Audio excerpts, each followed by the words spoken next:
Não, Isso. tá bom. Tá ótimo. A gente vai fazer uma pequena apresentação e já voltamos aqui para falar com o senhor. Vai lá, Rodolfo. Tutameia está ao vivo nesses tempos de pandemia. Nós aqui nos estúdios quarentênicos do Tutameia, a O Eleonora. Rodolfo. E do outro lado da tela, do outro lado da internet, está conosco o ministro Rubens Recupero, que vai conversar sobre as suas opiniões, sobre o momento em que o Brasil vive, analisar a situação do país, de forma a nos ajudar a entender melhor essa situação, para que a gente possa também transitar melhor por esse momento tão difícil e tão grave para o Brasil. Essa entrevista fica disponível para você no nosso canal de vídeo, o Tutameia TV, no YouTube. Todo o nosso trabalho está ancorado no site Tutameia, o endereço é tutameia.jor.br. Eleonora. Ministro Recupero, muito obrigada por você estar aqui, ainda que virtualmente, nos nossos estúdios. O ministro Recupero foi secretário-geral da UNCTAD, diplomata, enfim, ocupou vários cargos. E a gente queria começar lhe perguntando como é que está a sua quarentena, como é que o senhor está vivendo esses dias de reclusão, o que o senhor tem pensado, como é que está a sua rotina aí? Muito obrigado, bom dia a todos. Olha, é um prazer falar para a Tutameia, inclusive porque o nome, né, evoca o João Guimarães Rosa. Você sabe que o Rosa foi meu examinador. Olha! Quando eu fiz exame de ingresso no Itamaraty, já se vão muitos anos, foi em 1958, ele foi meu examinador de cultura geral, sabe? E eu guardo lembranças muito amistosas dele, né? Tive com ele um relacionamento breve, né? Mas muito cordial. Durante muito tempo acompanhei, quando ele era chefe da divisão de fronteiras do Itamaraty, que eu mais tarde vinha chefiar também, né? Então, tive esse contato com o Rosa, que deixou muitas saudades, né?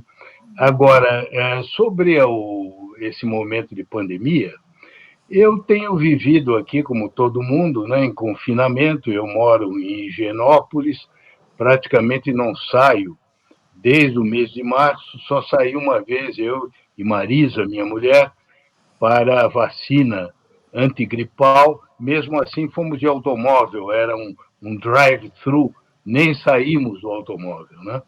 Agora, é claro que, como todo mundo, também eu sou tomado de sentimentos de incerteza, de insegurança, quanto tempo isso vai durar, no meio também dessa crise política sem precedentes que nós vivemos, né? Nós somos praticamente o único país na face da Terra que tem que combater não só a pandemia, mas um presidente que trabalha contra, né? Ativamente contra, né? Procura cada dia solapar os esforços. Acho que isso não existe em nenhum outro lugar. Mesmo nos Estados Unidos, que é governado por uma pessoa que, de certa forma, é um inspirador de muita coisa do governo brasileiro, lá as atitudes são mais comedidas, né? O presidente mudou de comportamento depois de primeiro ter adotado uma atitude negativista, né? E agora, embora continue, né, de vez em quando com conselhos esdrúxulos, como esse de que as pessoas deveriam beber desinfetante, né? Apesar disso, não chega ao nível ativo e maligno, né, que nós temos aqui no Brasil. Acho que é um caso único, não há nenhum outro país, pelo menos da dimensão, da importância do Brasil, que esteja numa atitude tão negativista, né? Eu Isso. já entrei diretamente no Não, assunto, ótimo, ótimo. mas acho que porque é uma preocupação que nós todos temos no Isso. confinamento, né? Nós não estamos apenas olhando filmes ou lendo livros, né? Mas também somos afetados pelo que acontece em torno, né? Apesar Exato. de ser uma crise sui generis, porque a nossa possibilidade de nos manifestarmos é muito limitada, né? Se não fosse isso, nós estaríamos indo para a rua, né? Para Claro. dizer alto e bom som o que nós sentimos, né? O senhor fala dessa atitude ativa e maligna do presidente Bolsonaro, o senhor disse, queria que comentasse um pouco, que essa ação de Bolsonaro faz com que o Brasil se torne até mesmo, além de tudo o que está de ruim acontecendo para o povo brasileiro, se torne também uma ameaça para o mundo, possa vir a ser um país páreo. O senhor poderia comentar essa questão, por favor? Olha, você tem exemplos concretos do que eu estou dizendo, não é simplesmente uma opinião pessoal minha, né?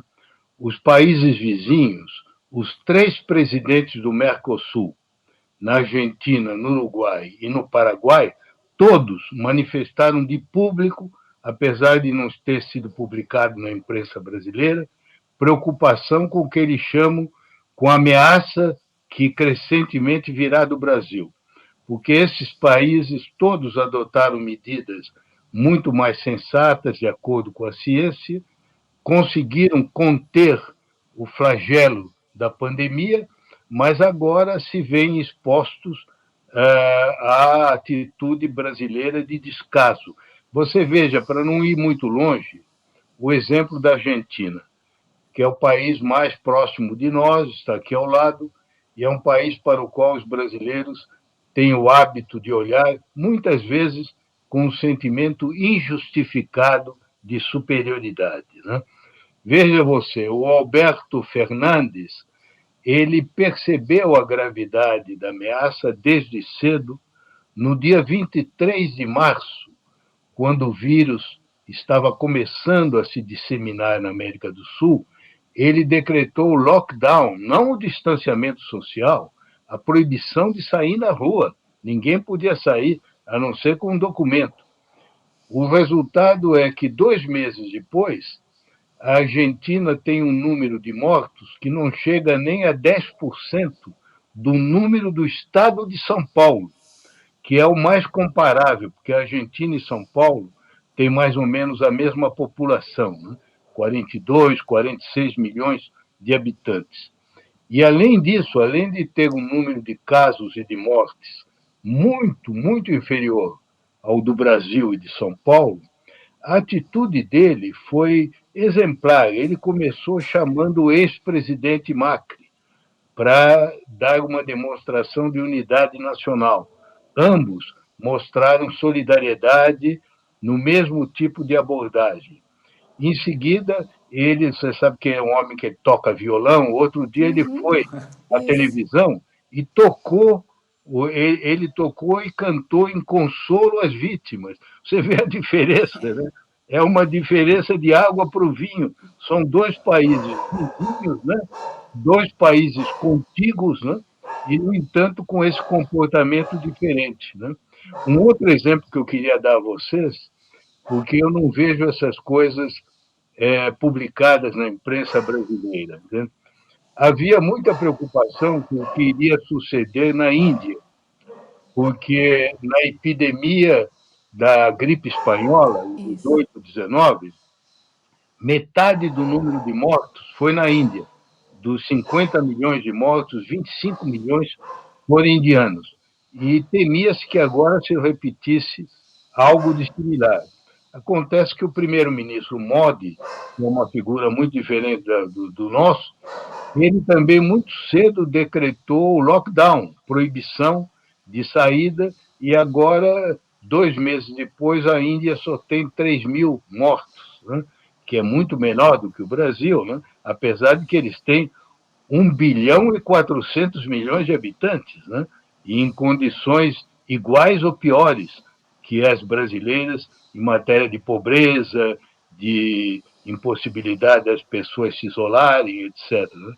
Eu estou citando esses exemplos para mostrar que não há nada de fatal, não há nada de determinístico no que nos atinge. A diferença de comportamento da liderança é que explica a diferença de resultados. Quer dizer, as boas lideranças, as lideranças humanas, as lideranças que são sensíveis à ciência, conseguiram minimizar, reduzir o impacto. E vejam vocês, nem sempre isso se deu porque os líderes acertaram desde o início. Na Europa, houve vários exemplos de países que demoraram a reagir. O caso da Itália, por exemplo, o primeiro-ministro Giuseppe Conte, no início, se enganou também, mas ele teve a humildade de reconhecer de público, né, de pedir desculpas, né, e retificou o comportamento dele. Então, o que é importante é o líder que, primeiro, sabe interpretar corretamente a realidade e, segundo, age em consequência, ainda que tenha se equivocado no início. E terceiro, eu acrescentaria que não use a pandemia para tentar extrair uma vantagem política ou pessoal, né? Que é, infelizmente, o que acontece nos países como o nosso, em que nós estamos vendo um comportamento que só se explica, como é um comportamento irracional, só se explica por um cálculo político do tipo de que, em algum momento, as pessoas vão sentir muitas consequências econômicas da pandemia, vão passar a reagir contra o distanciamento. Então, são pessoas que jogam no caos, né? Jogam na anarquia. O senhor diria, então, que o Bolsonaro imagina obter vantagens pessoais dessa sua ação ou falta de ação contra a pandemia? É a dedução que a gente faz, né? Eu não posso julgar as intenções íntimas dele como de ninguém, né? A gente não pode fazer juízo de intenção, mas nós podemos fazer deduções a partir do comportamento. Como se trata de um comportamento que agride os fatos, agride a realidade, agride a ciência, agride os próprios ministros competentes dele, como foi o anterior ministro da Saúde, mesmo o atual, que é bem mais fraco, nota-se que está crescentemente constrangido, né? Então, qual é a explicação? Ou que se trata de uma atividade, um comportamento totalmente irracional, ou se tiver alguma racionalidade, só pode ser um cálculo. E esse cálculo só pode ser esse, né? A ideia de que isso acabaria dando a ele a simpatia daqueles que vão sofrer mais com a perda de emprego, com a perda de renda. É o que a gente vê já com alguns empresários, né, que pressionam para a reabertura precoce, prematura. Então, infelizmente, é a situação que nós temos, né? É a situação, aliás, que o presidente Obama denunciou no comportamento do presidente Trump. Você sabe que há dias atrás, um telefonema do presidente Obama, que não era destinado a ser publicado, acabou caindo nas redes, e nesse telefonema ele dizia: mesmo com o melhor governo do mundo, seria muito penoso ter que enfrentar uma pandemia como essa. Agora, com um governo que semeia o caos, sobretudo, ele usou essa expressão, que, olhando a pandemia, diz assim: o que é que existe nisso de vantagem para mim? Com esse governo, as coisas ficam muito, muito sinistras, né? Como é que o senhor vê as saídas políticas para isso? Quer dizer, não há possibilidade de mudança no comportamento do presidente. Nenhuma. Nenhuma possibilidade de mudança no comportamento. Muito se fala de impeachment ou de renúncia. Como é que o senhor vê uma saída para isso? Nós vamos ter que passar por esse período tão dramático da história com esse presidente. Isso vai significar muitas mortes. Tem alguma saída? Às vezes a gente está em casa, não consegue fazer nada. O que pode fazer? Olha, saída legal e constitucional existe, né? Nós sabemos que a Constituição prevê o processo do impeachment, né? E motivo para isso nós já temos de sobra, né? Desde que começou esse governo, se nós formos fazer uma lista dos absurdos, dos ultrajes cometidos pessoalmente, eu creio até que cansaria vocês fazer esse relacionamento. Eu vou me abster, porque todo mundo tem isso presente, inclusive os mais recentes, né? Que são agressões à Constituição, incitação ao fechamento do Congresso, ao fechamento do Supremo, e isso em tempo real, todo mundo assistiu na televisão. Eu confesso a você, sabe, que eu fico pasmo, né, de que há pessoas, até da imprensa, que dizem que temos que esperar a prova material. Mas que prova? Nós assistimos à confissão dos fatos, né, naquele dia em que houve a renúncia do ministro Sérgio Moro e houve aquele incoerente tipo de defesa que o presidente fez durante 1 hora. Ele admitiu, né, vários delitos, né? Ele admitiu que queria mudar o diretor da Polícia Federal, que ele queria mudar para poder ter acesso a informações sobre investigação, que ele chama inteligência estratégica. Então, tudo isso não é por falta nem de lei, nem de motivo. O que falta é vontade política, né?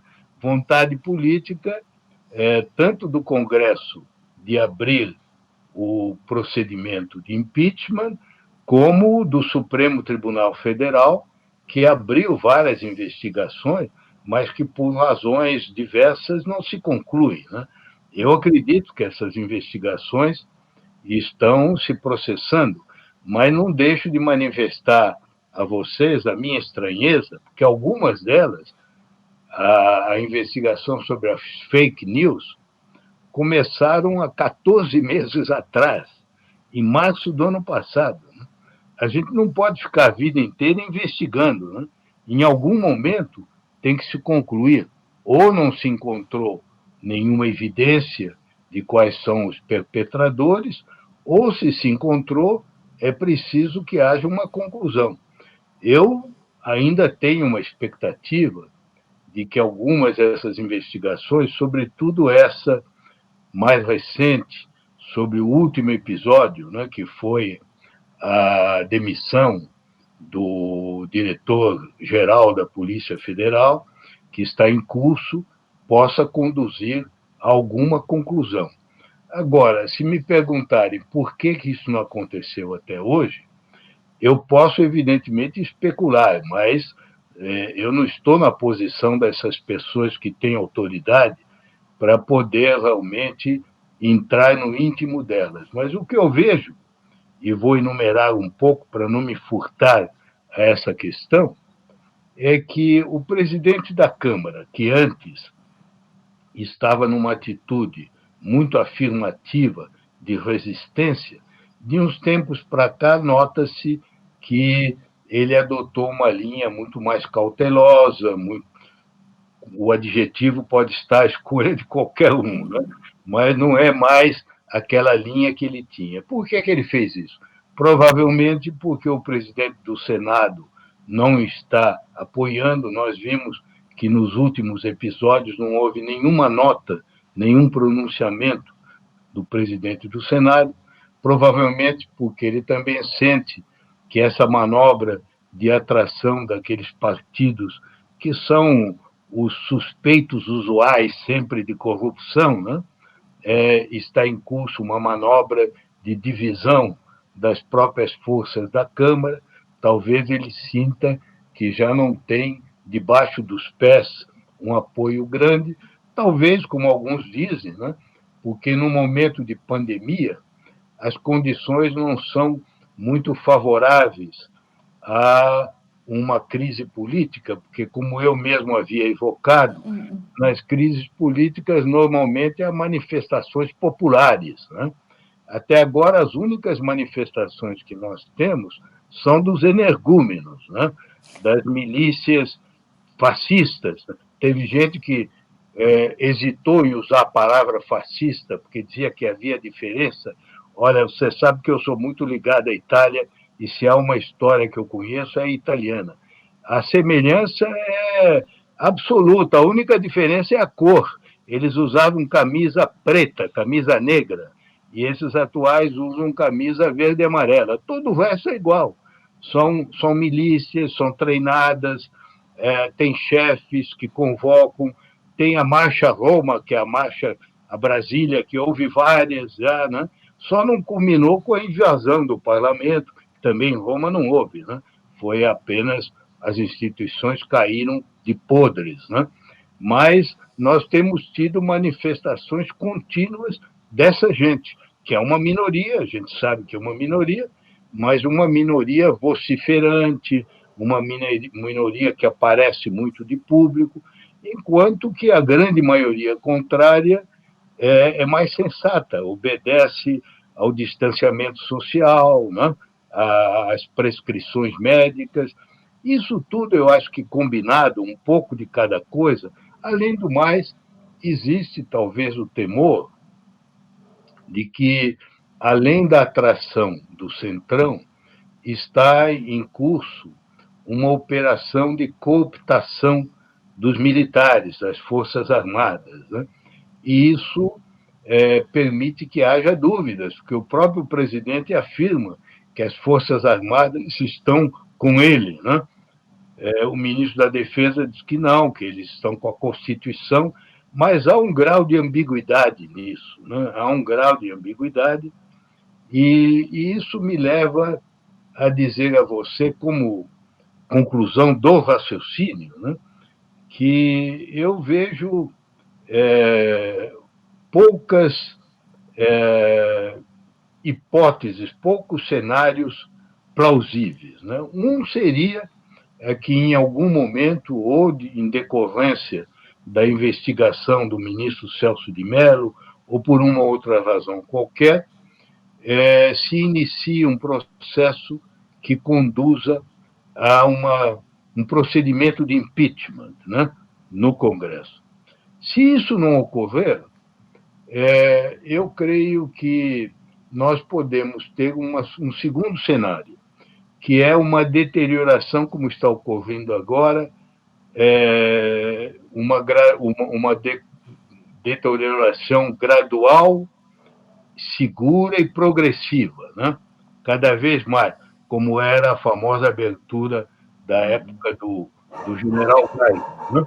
Então, nós podemos ter um agravamento cada vez maior, e a gente sabe, por alguns exemplos, a própria Venezuela, nossa vizinha, né, que uma obra de autodestruição de um país pode durar muitos anos, né? Pode durar muitos anos, pode chegar a extremos, né? Extremos de deterioração da vida econômica, da vida política, até mesmo em número de mortes, e isso pode ou não conduzir, em algum momento, a um basta, né? Nós, provavelmente, apesar de termos já acumulado um volume de sofrimento e de dor gigantesco, é possível que não tenha chegado ainda àquele ponto, né, que leva a um desfecho. Mas isso significa, e é uma conclusão terrível, né, de que nós vamos ter que ter mais sofrimento, isto é, mais mortes. Já tivemos 11 mil pessoas, que são 11 mil sonhos cortados, né? 11 mil famílias, né? 11 mil projetos que foram truncados, né? Quantos mais nós vamos ter que ter ainda, até que haja uma reação? Eu não lhe sei dizer, porque confesso a você que, se dependesse de mim, isso teria terminado há muito tempo. Eu deixo claro que, para mim, o afastamento do atual governo é uma pré-condição sine qua. Não é que isso vá provocar, de repente, alguma espécie de melhoria miraculosa. Ao contrário, o país está tão destroçado que nós vamos ter pela frente anos e anos de reconstrução. Mas acredito que essa reconstrução não há de começar enquanto não houver essa pré-condução. E digo isso não por intolerância, não por não ter esperança em que os seres humanos possam mudar, mas apenas pela constatação realista que todos nós fazemos, né? Vou lhe dar mais um exemplo. Hoje, um pouco antes de eu ligar aqui para conversar com vocês, eu fui ver as mensagens que tinham chegado e descobri que a última ação do presidente, no meio de toda essas prioridades gigantescas, é anunciar que ele está mandando ao Congresso um projeto para proibir a ideologia de gênero. Veja só, entre todas as prioridades e problemas que nós temos, né? Então, essas coisas é que fazem a gente desanimar, né? Que possa haver algum tipo de evolução positiva de dentro das próprias instituições do Executivo. Ou seja, a permanência de Bolsonaro na presidência empurra o Brasil para uma tragédia ainda maior do que a que vivemos hoje. Eu não tenho dúvida nenhuma. Eu receio que em pouco tempo mais o Brasil se transforme, se é que já não se transformou, no epicentro da crise. Epicentro não no sentido de ser o país que vai ter, em termos absolutos, o maior número de casos ou de mortes. Isso é difícil de tirar dos Estados Unidos, porque os Estados Unidos têm uma população bem maior que a nossa, né? 350 milhões. Mas, nos Estados Unidos, a curva já está começando a dar sinais de estabilização. Na Europa, como nós sabemos, na imensa maioria dos países, eles já estão saindo do momento mais agudo. E na Ásia isso já aconteceu há algum tempo, na China e em outros países. É possível, é claro, que haja uma nova onda, uma nova vaga, como houve na gripe espanhola, que houve 3 ondas. A pior, a mais mortífera, foi a do meio. Então pode ser que isso aconteça, mas no momento atual, na base dos fatos com que a gente lida, o Brasil é, dos países grandes, o único que está numa fase de agravamento muito acelerado do número de casos, do número de mortes e do colapso do sistema hospitalar em várias capitais do país. Eu não conheço nenhum outro exemplo. Olhando para o mundo, curiosamente, vocês sabem, também essa é uma notícia que a imprensa não tem dado, até o momento atual, a África tem se saído melhor do que se esperava. Não tem havido lá um impacto tão grande. Da Índia, eu já falei, né? A Rússia também está num momento grave de aumento de casos, mas com um número de mortes bem inferior ao nosso. A última vez que eu vi, eu creio que o número de mortes na Rússia era 2.000. Portanto, o que eu digo não é apenas uma impressão subjetiva sem fatos, são todos fatos que eu citei. Se alguém conhece um outro caso pior que o Brasil, eu gostaria de saber qual é. É claro que pode haver em termos proporcionais à população, né? Mas em termos de grande país, o Brasil está se tornando, infelizmente, o epicentro dessa crise, né?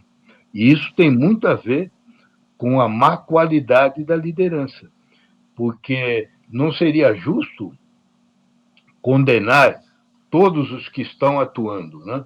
Porque não há dúvida nenhuma que nós sabemos que governadores e prefeitos, em muitos lugares, estão lutando valentemente, estão fazendo o que podem, uns melhor do que outros, mas nós temos visto bastante mobilização no nível dos governos estaduais, municipais e da própria sociedade civil. Infelizmente, o que nos falta é no nível mais alto, né? No nível mais alto daquele que deve dar o exemplo, né? Vocês sabem que há um verso de Camões que eu gosto muito de lembrar, que dizia: o fraco rei faz fraca a forte gente. Não? Fraqueza, nesse caso, da capacidade de liderança inadequada, né? O erro do líder supremo contamina toda a população. Ministro, essa crise tem muitas dimensões e o senhor na área social, econômica, na área do ambiente, na área das relações internacionais, eu queria que o senhor falasse um pouco do documento que o senhor assinou na semana passada, junto com o ex-presidente Fernando Henrique Cardoso e vários outros ministros, que condenou a política externa brasileira, classificando-a de inconstitucional em vários pontos. Queria que o senhor comentasse um pouco isso e como essa posição do Brasil na esfera internacional ainda prejudica mais o nosso quadro de combate a essa pandemia e de combate à situação, essa crise sem precedente que a gente está entrando. É verdade. Esse documento nasceu de uma circunstância, sabe? Foi uma conferência organizada pela Universidade de Harvard. E essa conferência conseguiu reunir, pelo prestígio da universidade, um número razoável de participantes, inclusive alguns participantes que pertencem a partidos e orientações muito diferentes, né?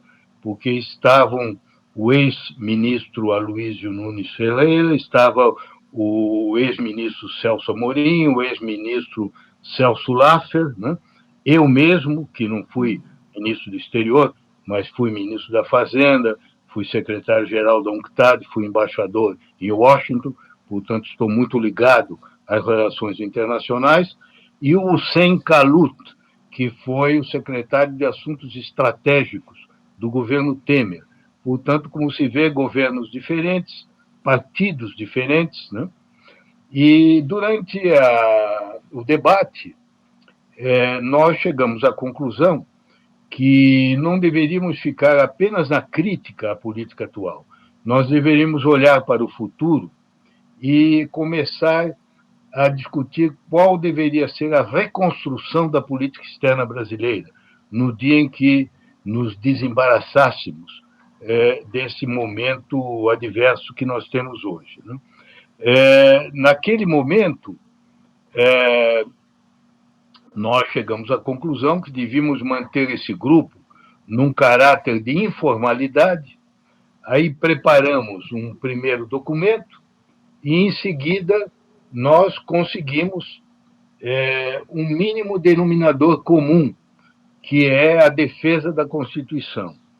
E isso é muito importante lembrar às pessoas, porque quase todo mundo sabe, né, que quando se conclama uma manifestação a agredir o Congresso ou o Supremo, está se agredindo a Constituição.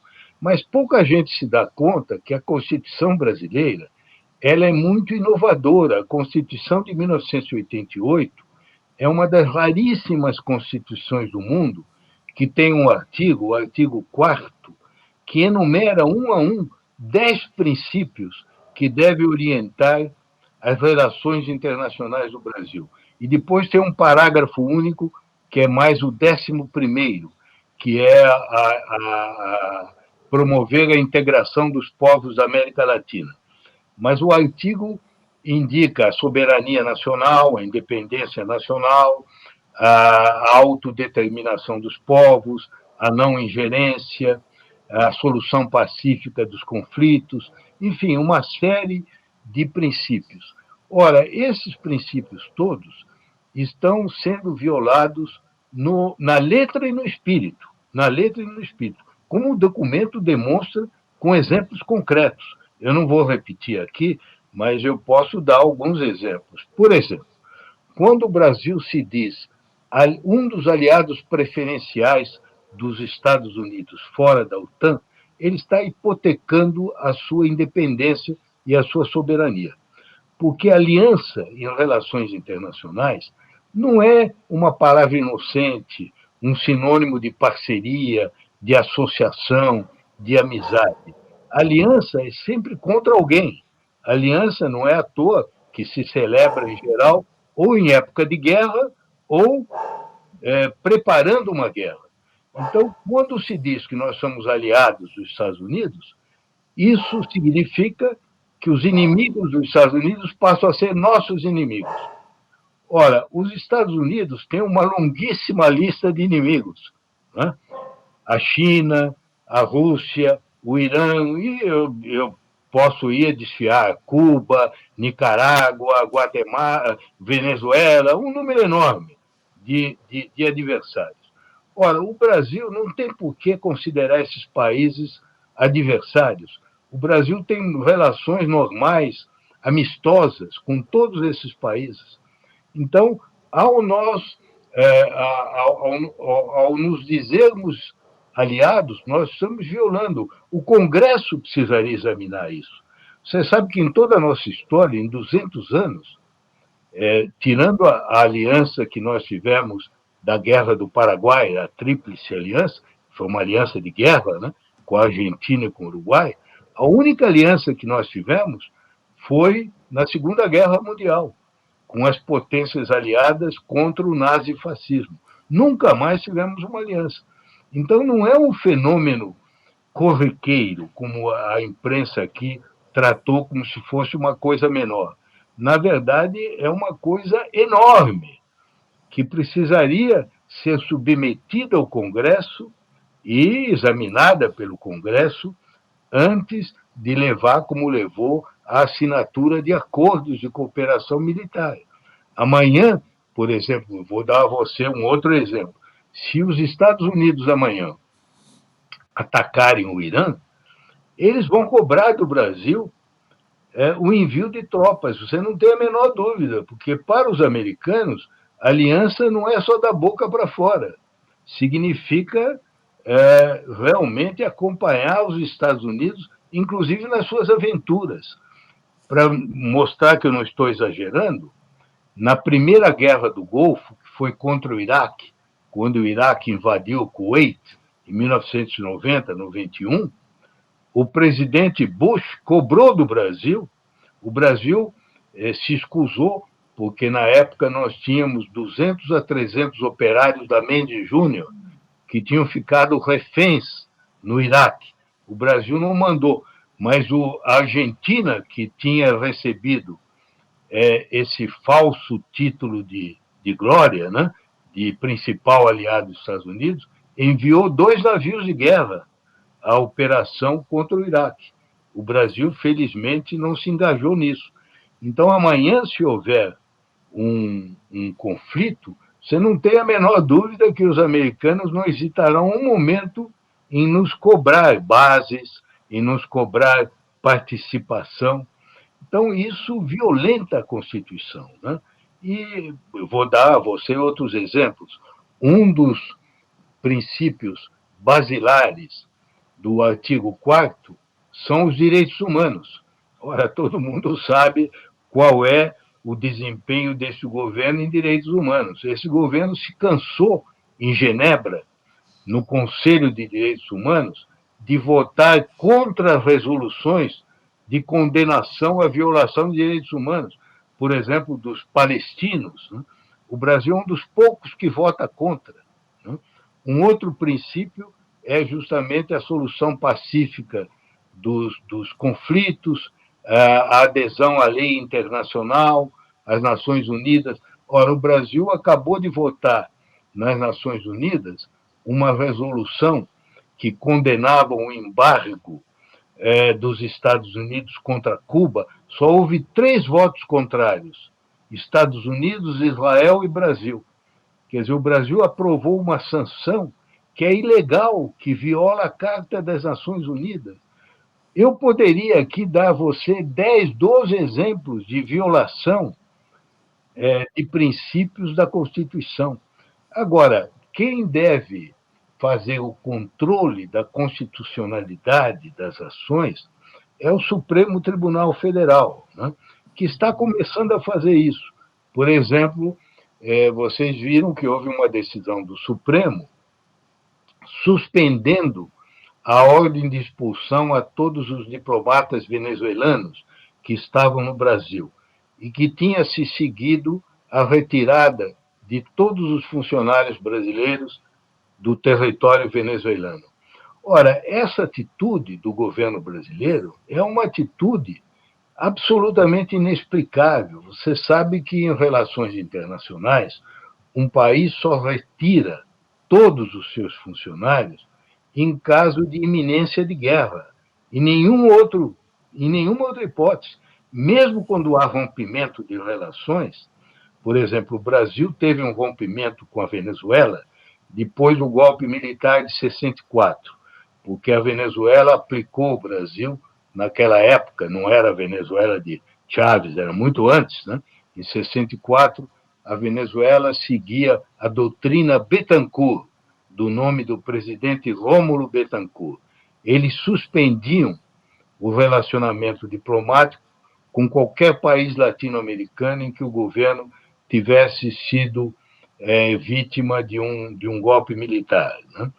Pois bem, nessa época, ainda assim, apesar da suspensão, o Brasil manteve um funcionário em Caracas. E os venezuelanos mantiveram aqui para tomar conta dos interesses dos cidadãos brasileiros, né? Em geral, quando há uma ruptura de relações, por exemplo, durante a invasão das Malvinas pelos argentinos, se rompeu a relação argentina com o Reino Unido. O Brasil passou a ser o defensor dos interesses argentinos em Londres. Eu era, na época, chefe do Departamento das Américas, eu é que mandava instruções para a embaixada em Londres para tratar do dia a dia dos interesses argentinos, comerciais e cidadãos, e a Suíça se fez cargo dos interesses ingleses, britânicos, em Buenos Aires. Eu estou dando esses exemplos para mostrar a você que é um absurdo sem nome. O Brasil retirou todos os funcionários de um país limítrofe, um país com o qual nós temos uma fronteira comum, em que há muitos brasileiros, há muitos problemas de vizinhança. Então, por que se fez isso? É inexplicável. A única razão, talvez, especulando, você viu que logo depois houve uma operação brancaleônica, né, de desembarque lá, que não deu certo, né? Não sei se os fanáticos do nosso lado já sabiam daquilo, né, e estavam confiando que aquilo ia promover, quem sabe, uma guerra civil na Venezuela. Não aconteceu nada disso. Mas é inexplicável. Inexplicável, como eu lhe disse, inconstitucional. Felizmente, o Supremo suspendeu. Espero que mantenha essa suspensão, porque é um absurdo sem nome cortar todos os vínculos. O fato de que o Brasil tenha discordâncias da Venezuela é normal nas relações internacionais, mas isso deve se discutir por canais de diálogos, canais abertos, nunca cortando esses canais, a não ser que a gente esteja planejando a invasão da Venezuela, né? Espero que não chegue a esse ponto, né? Queria falar, fazer uma... Não, eu tinha até separado aqui alguns trechos do manifesto assinado pelo ministro Recupero e por outros ministros de governos anteriores, mas o senhor acabou tocando em quase todos os pontos que eu havia separado aqui, que era no sentido de pedir mais informações ou comentário mais alentado a respeito dessas violações do governo Bolsonaro à Constituição em sua política externa, né?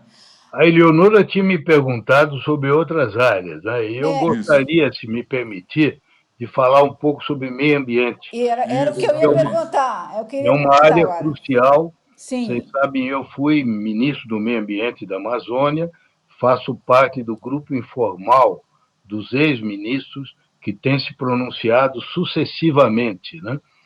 E nós vemos que essa é uma área em que os atentados se multiplicam, né? Nem a pandemia conseguiu reduzir, ao contrário, nós vimos que em plena pandemia aumentou muito a taxa de destruição da Amazônia e tivemos agora, há poucos dias atrás, esse episódio revoltante, né, da demissão de fiscais do IBAMA que, corajosamente, no cumprimento do seu dever de funcionários e de cidadãos, haviam organizado uma operação para desmantelar atividades ilegais de garimpeiros em terras indígenas, né? Portanto, não só atentatórias ao meio ambiente, mas atentatórias aos direitos dos povos autóctones, dos povos originários, né? No entanto, esses homens, por terem cumprido a lei, por terem sido bons cidadãos, foram punidos. Nós precisamos até reservar o nome dessas pessoas para um dia dar a elas a reparação que merecem. Nós temos aí, infelizmente, um antiministro. Eu não me recuso a chamá-lo de ministro, porque ele foi colocado lá para desmantelar o ministério e para destruir a obra de todos os predecessores na área do meio ambiente. E nós estamos assistindo à agressão.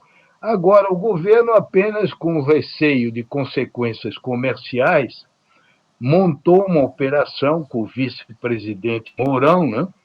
E, inclusive, disse que as Forças Armadas se incumbiriam dessa atividade. Vamos ver, então, como é que isso vai ocorrer, porque não vai demorar muito, vocês sabem, a estação chuvosa está chegando ao fim.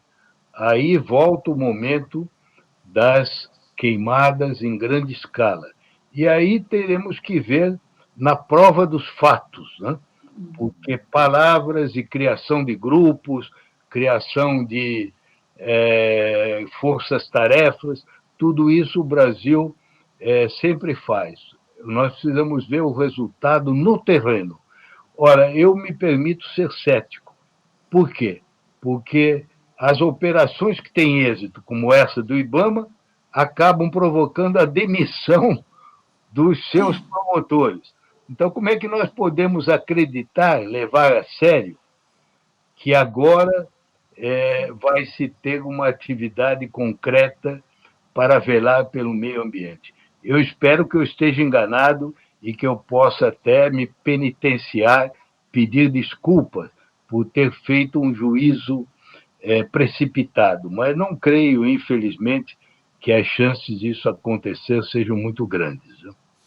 Mas todas as ações do governo Bolsonaro nesse terreno também são no sentido de agredir a natureza, de agredir quem está defendendo não só a floresta, está defendendo o Brasil. Um exemplo disso é a medida provisória que está sendo chamada aí de MP da grilagem, né? O senhor podia comentá-la também um pouco? Olha, eu sou um dos ex-ministros que assinaram vários documentos, inclusive nós fomos falar com o Rodrigo Maia, com o presidente do Senado, Davi Alcolumbre, sobre essa medida e outras, né? Pedindo que não fossem votadas. Essa, então, é um escândalo, digamos, com poucos precedentes em 520 anos de história, né? Porque seria a legalização do esbulho das terras públicas em grande escala. Nós sabemos que, infelizmente, essa grilagem, esse esbulho, esse avanço de particulares nas terras públicas ocorreu com muita frequência na história do Brasil, né? Mas nunca com uma medida legalizando, né, proveniente do Executivo, dando a isso o selo de legalidade. Isso significaria que o governo brasileiro estaria transferindo para o patrimônio particular de pessoas que já são extraordinariamente monopolizadoras da propriedade da terra, terras que pertencem a todos os brasileiros, que pertencem muitas vezes a tribos indígenas ou que estão em regiões protegidas. Eu até quero contar a vocês um episódio da minha vida, quando eu era ministro do Meio Ambiente e da Amazônia. No tempo que eu era ministro, o ministério tinha esse nome, né? Uma vez eu fui convocado ao Congresso por uma bancada que chamava a Bancada Parlamentar da Amazônia, que reunia senadores e deputados da região amazônica. E uma das primeiras perguntas que eles me fizeram foi aquela pergunta banal que se faz sempre, né? Ministro, o senhor não acha que é muita terra para pouco índio? E eu respondi a eles o seguinte, eu disse, olha, é um critério interessante esse que vocês estão propondo. Se eu compreendi bem, o que está implícito na pergunta de vocês é que deveria haver um limite quantitativo para qualquer pessoa ser proprietária de terra. É isso? Isso se aplicaria não só aos índios, mas a qualquer cidadão. Ah, não, isso se aplicaria só aos índios, porque eles não dão uma destinação produtiva à terra. Então, vocês veem, já naquela época, era óbvio que essa ofensiva contra os indígenas escondia apenas a cobiça sem limites daqueles que querem cada vez mais, que não têm limites, né? Querem avançar nas terras indígenas. Se o Congresso Nacional aprovar essa medida provisória, é um crime, né, que vai ficar nos anais da história, né? Porque seria legalizar atividades absolutamente contrárias ao interesse público e ao interesse dos cidadãos em geral, porque, veja você, trata-se de transferir terras que pertencem a todos ao patrimônio de alguns. Portanto, o enriquecimento ainda, além do que ele já tem. Vocês sabem que ainda o outro dia saiu uma notícia com estatísticas mostrando aquilo que nós todos sabemos. O Brasil é um dos países do mundo que possui um dos índices mais elevados de concentração da propriedade da terra. Isso ainda viria a agravar, legalizar isso. Ministro, o senhor falou antes dos ataques à Constituição, falamos um pouco rapidamente de Forças Armadas. Essa situação que a gente vive nesse governo intriga muita gente pelo papel das Forças Armadas, que tinha uma imagem de nacionalismo e não de submissão tão escancarada como está acontecendo em relação aos Estados Unidos. Qual é a sua avaliação? Qual é o papel das Forças Armadas nesse governo e por que elas estão adotando uma posição tão entreguista e, por vezes, muitas vezes, contra a Constituição?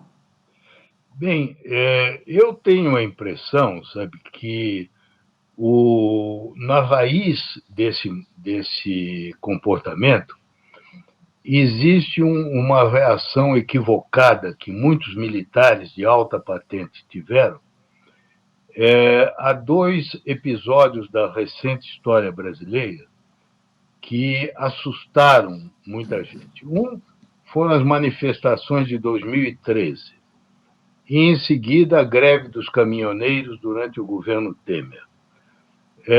O que eu ouvi dizer, não posso garantir, né, é que esses dois episódios provocaram na mente de muitos militares de alta patente o temor de que o Brasil estava perdendo o controle dos acontecimentos e que nós estávamos caminhando para uma situação quase de caos, de anarquia.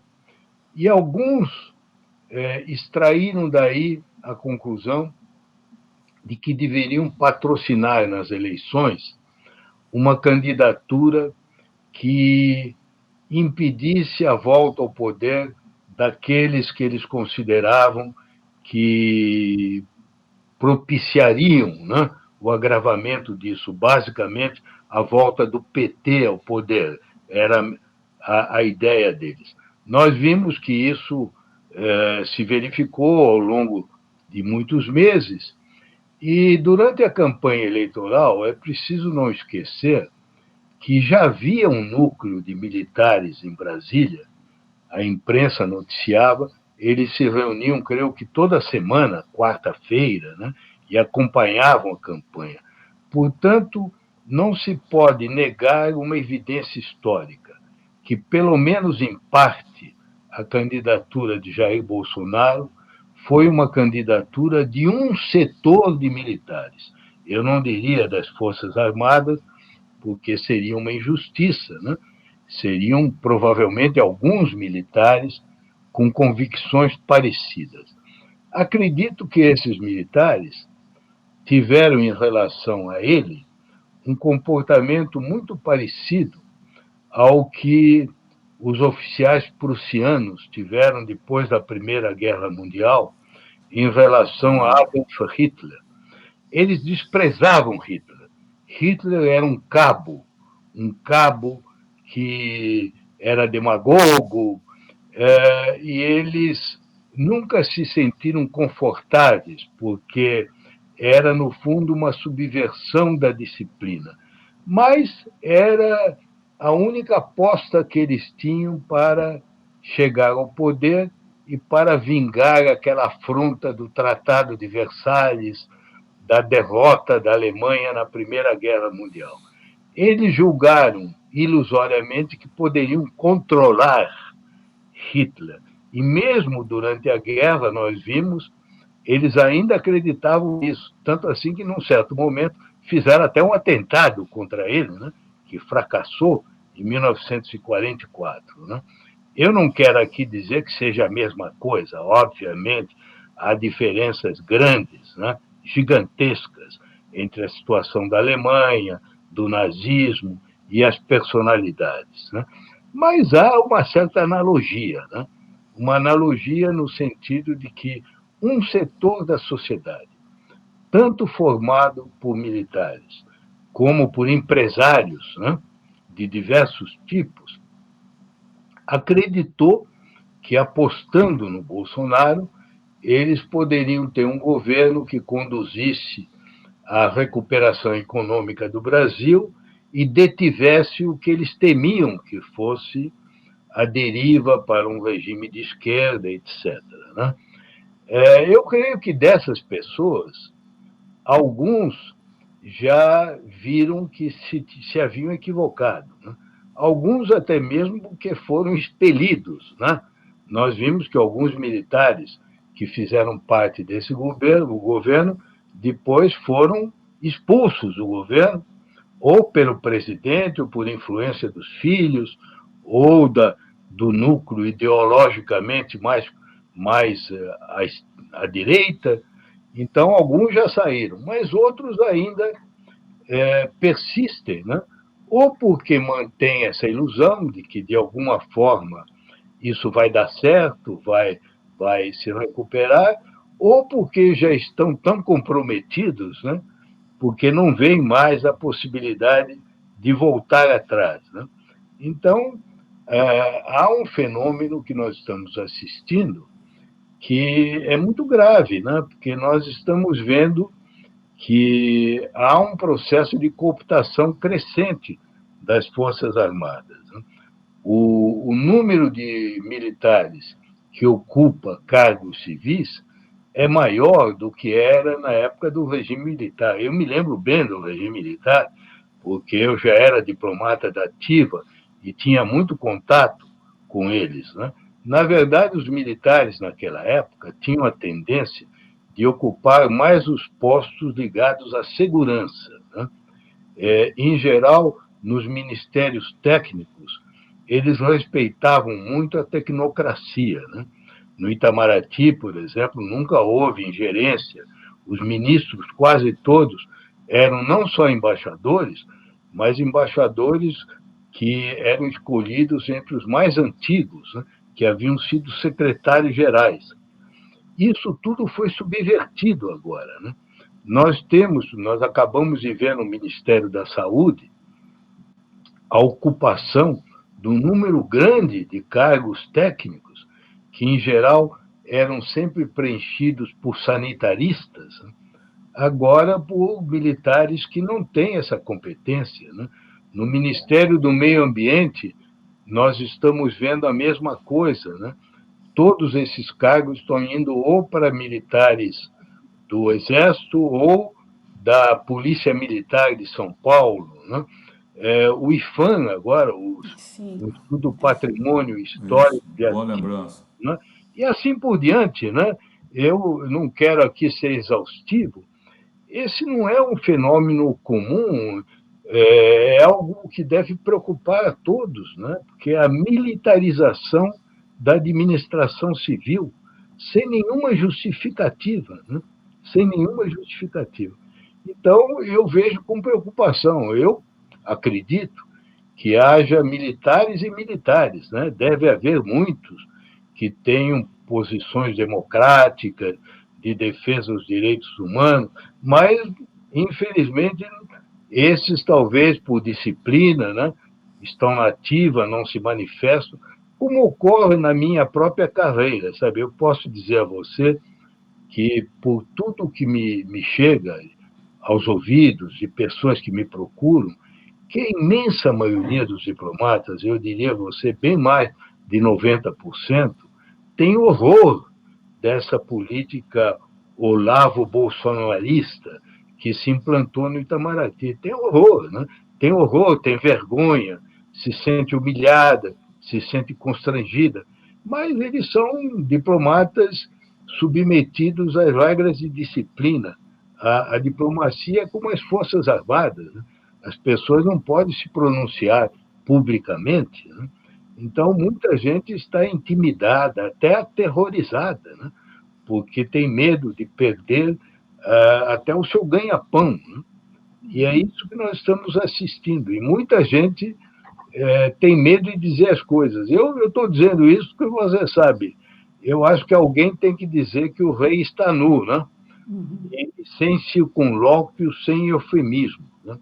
É por isso que eu estou a lhe dizer que, a meu ver, não haverá condições para nós começarmos a reconstruir o país enquanto não acionarmos os mecanismos constitucionais para defender a Constituição e a democracia. O que significa retirar o Bolsonaro do poder. Sem dúvida nenhuma, mas por meios legais, Sim. constitucionais, tais como previstos na Constituição, com todas as garantias que a Constituição permite. O senhor acha que hoje é mais provável a formação, que se falou muito tempo nesses anos, todos os últimos anos, de uma frente que una, digamos, todos que estão contra o Bolsonaro, essa frente de centro-esquerda ou de todos os... É mais viável hoje do que foi no passado ou está muito difícil a oposição se unir? Você sabe, eu não sou político militante, eu nunca fiz parte de nenhum partido, né? Eu participei da vida política mais porque toda a minha vida eu fui servidor público federal. Eu não gosto da intimidade de nenhum dos grandes líderes, dos ex-presidentes, né? Conheço alguns, então, mas não estou em contato com eles, né? Agora, eu desejo que isso ocorra. E na parte que eu modestamente podia desempenhar, eu procurei fazer isso. Na campanha eleitoral, eu escrevi um artigo que saiu na Folha de São Paulo, que chamava O Dever dos Neutros.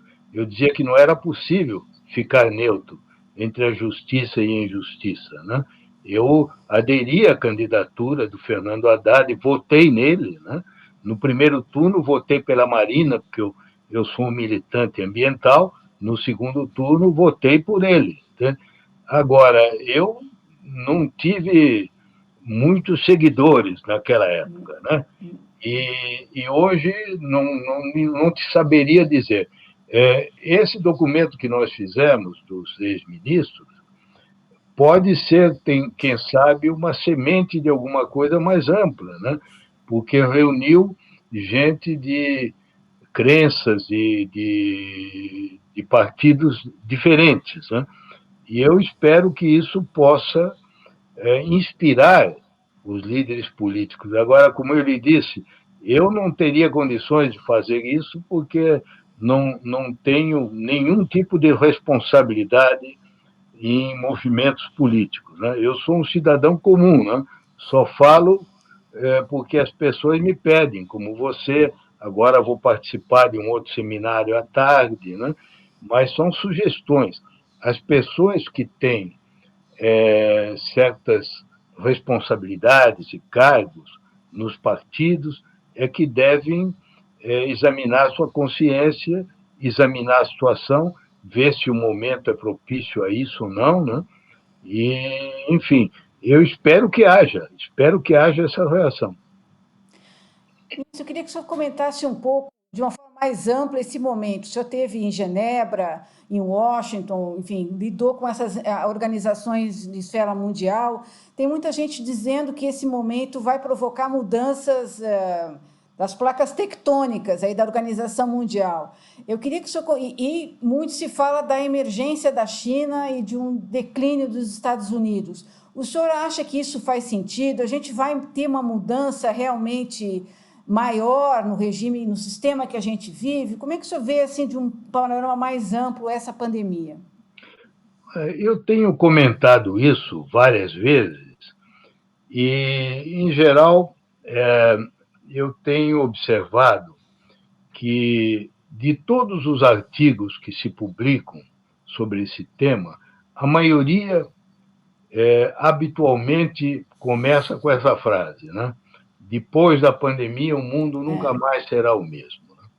E, em certo sentido, isso é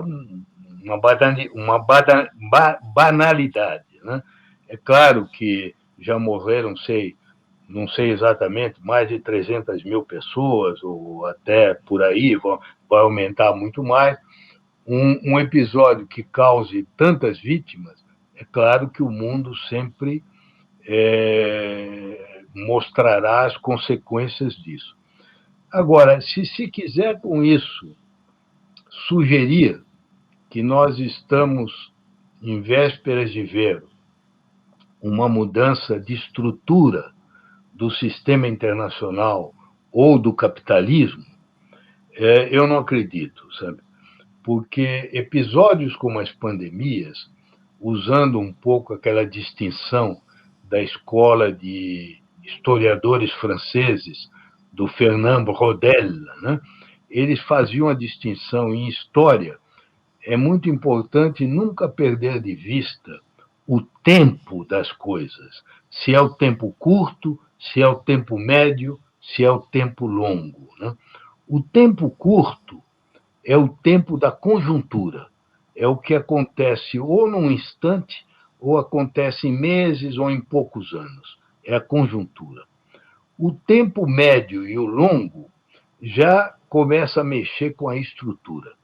Para mudar as estruturas, é preciso que haja forças que atuem durante 40, 50, 100 anos, 150 anos. É aquilo que o Brodel chamava as tendências seculares, as forças profundas. Por exemplo, o sistema capitalista é um sistema que evolui ao longo de 900 anos, desde a Idade Média, e ele vai tendo mutações que não são súbitas, né? Elas são muitas vezes graduais, quase que não se percebe, né? As pandemias, elas não têm esse efeito. Um exemplo que mostra claramente a diferença.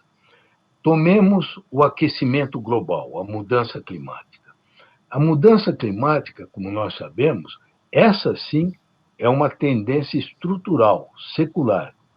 Mesmo quando terminar a pandemia do Covid-19, continuará, como está continuando agora, neste mesmo momento, o derretimento do gelo no Polo Norte, na Groenlândia, na Antártida, a subida do nível dos oceanos, não é?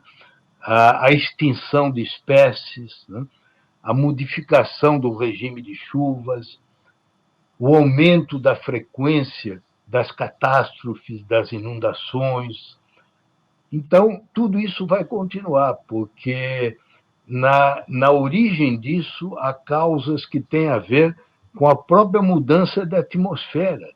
Nós teríamos que mudar isso em muitos e muitos anos. Já a pandemia, ela tem aquele efeito circunscrito no tempo. Ela vai durar quanto tempo? Nós não sabemos. As pandemias do passado, em geral, duraram 6, 12 meses, 18 meses. Às vezes elas deram a impressão de durar mais, porque elas foram se propagando de um a outro lugar. E como naquele tempo, no passado, a velocidade era menor, porque não havia aviões, não havia essa rapidez toda, parecia que ela durava muitos anos, mas, na verdade, nos locais em que a peste negra atuou, ela durou 6, 9 meses na sua forma aguda. Depois passou para outro país, depois para outro, e assim por diante. Então, nós podemos ter uma relativa confiança de que dentro de 8, 9 meses, esta onda deve estar se dissipando. Se vai ser em definitivo, eu não sei. Vai depender da vacina, né? Vai depender da descoberta de um medicamento. Vocês se lembram que quando a AIDS começou, nos anos 70, demorou 20 anos para descobrirem um medicamento. No momento atual, nós não sabemos ainda, né, se vamos encontrar esse medicamento. Agora, eu acho que o efeito que vai ter a pandemia provavelmente vai ser de acelerar, de acentuar algumas tendências que já eram perceptíveis antes. Não acho que ela vai inventar tendências novas, né? Entre essas tendências, eu diria a você uma série de tendências que já existiam antes. Uma delas é a tendência a um certo esgotamento, uma desaceleração da globalização. A globalização foi um fenômeno que se propagou para o mundo com uma velocidade enorme, né? E atingiu seu ápice nos anos 90 e começo dos anos 2000. Foi o período em que a economia da China e dos Estados Unidos se tornaram simbióticas, uma acoplada à outra, né? Mas isso atingiu o pique em 2008, na crise financeira. Depois disso, nunca mais foi o mesmo. Começou a declinar, a velocidade do aumento do comércio também começou a declinar. Isso não quer dizer que vai se anular tudo o que se fez antes, mas já não vai avançar tanto. Em algumas áreas, por exemplo, na excessiva dependência das economias em relação à China ou aos asiáticos, em relação a respiradores, a equipamento hospitalar, a máscaras, né? A equipamento de proteção, eu tenho a impressão que a experiência que se teve da dificuldade de ter acesso a isso, porque todo mundo queria e os fornecedores eram poucos, em consequência, vai haver uma volta a uma certa autonomia nacional. Vários países vão começar a dizer, bem, de fato o produto chinês é mais barato, aqui sai mais caro, mas eu preciso ter um mínimo de segurança. Então eu vou começar a fabricar respiradores. Isso já está acontecendo no Brasil, né? Você sabe que a Escola Politécnica, outras escolas, a Unicamp, né, já estão desenvolvendo equipamentos. Então, aquele tipo de globalização, eu acho que não volta mais. Agora, a globalização em si, que é a intensificação do contato por meio da internet, como nós estamos tendo, isso não vai acabar. Se nós quiséssemos, nós podíamos fazer isso com chineses, com indianos, com tibetanos, qualquer lugar do mundo, né? Isso não vai acabar, porque é um avanço da tecnologia. Então, eu acho que vai haver uma certa moderação daquelas cadeias globais, vai haver uma certa volta da industrialização, uma reindustrialização. No caso do conflito China-Estados Unidos, que já era visível antes, é preciso não esquecer que isso já vem de uns anos para cá, né? Até antes de Trump, né? Trump acelerou muito, mas não tem nada a ver com a pandemia. A pandemia apenas trouxe um fator novo, a acusação de que o vírus começou lá, que os chineses não tomaram medidas, deixaram que se propagasse, toda essa teoria conspiratória. Ora, isso normalmente vai agravar a relação entre China e Estados Unidos, né? É difícil imaginar que, terminada a pandemia, a situação volte a ser o que era há 10 anos atrás, né? Então, provavelmente, essa competição vai existir. Não vai chegar às vias de fato, porque nem os chineses nem os americanos querem uma guerra. Sabem, né, que isso seria uma destruição enorme. Mas vai haver um grau maior de desintegração daquele acoplamento entre China e Estados Unidos. Isso não há dúvida. Agora, há uma terceira tendência que eu espero, sinceramente, possa ser revertida. E até eu vou pedir licença a vocês para, com isso, encerrar a minha participação, porque eu já tenho 83 anos e fico um pouco cansado, sabe? Então, eu queria dizer a você o seguinte: no momento, as perspectivas da cooperação internacional não são boas. Já não eram antes, da pandemia, e a pandemia mostrou que, infelizmente, quase todo o combate à doença se fez no plano nacional. 90% ou mais, cada país fez o que pôde, né? Uns mais, outros menos, né? Mas cada país fez o que pôde. Não houve solidariedade internacional. Isso contrasta muito com certas pandemias, né? Em 2015, na última grande manifestação da Ebola, né? Ebola, na África, o papel do governo americano, que era o Obama na época, foi fundamental. O Obama deu uma ajuda aos países africanos de quase 4 bilhões de dólares. Mandou equipes, foi fundamental, foi decisivo em conseguir deter a epidemia. Agora você veja o contraste com esse governo, você vê a diferença que faz no ser humano, né? A qualidade da liderança, né? Dessa vez não houve nada disso. Eu gostaria que depois da pandemia, e isso é minha aspiração máxima, que pelo menos se tirasse disso uma lição: a necessidade de ter um sistema que nós hoje não temos, um sistema global para detectar as pandemias no começo e evitar que elas se propaguem. É como a imagem de um incêndio na floresta. Você sabe que quando começa um foco de incêndio na floresta, se ele for detectado em tempo e apagado, não há grandes danos. Agora, se deixar ele se propagar, a partir de um certo momento não há como segurar, né?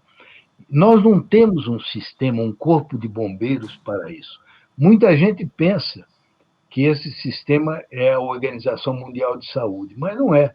Eu fui embaixador junto à Organização Mundial de Saúde durante quase 4 anos. Eu conheci de perto. Ela é uma organização meritória, ela faz muito bem, mas ela é limitada. Ela é limitada porque os países só dão dinheiro com um objetivo, né? Em geral, por exemplo, o país dá 100 milhões de dólares para combater a malária em tal ou qual país africano. Ela não tem uma latitude muito grande e ela não tem mandato para investigar e detectar as pandemias. O mandato dela apenas é de monitorar, que é acompanhar e disseminar informação.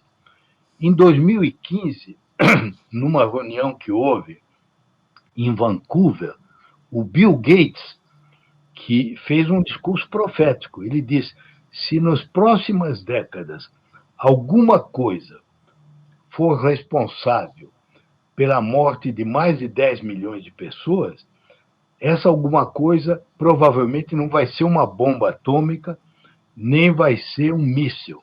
Vai ser um vírus ou um micróbio. Quer dizer, um micro-organismo. E ele disse: nós temos que nos dotar de um sistema, porque não é que nós tenhamos um sistema que funciona mal, nós simplesmente não temos um sistema. E eu espero que daí saia o sistema. Mas vai depender de muita coisa, né? Eu acho que tem gente na Europa que quer, mas é claro que se depender do Trump ou do Bolsonaro, nós não vamos ter esse sistema, né? Tá certo.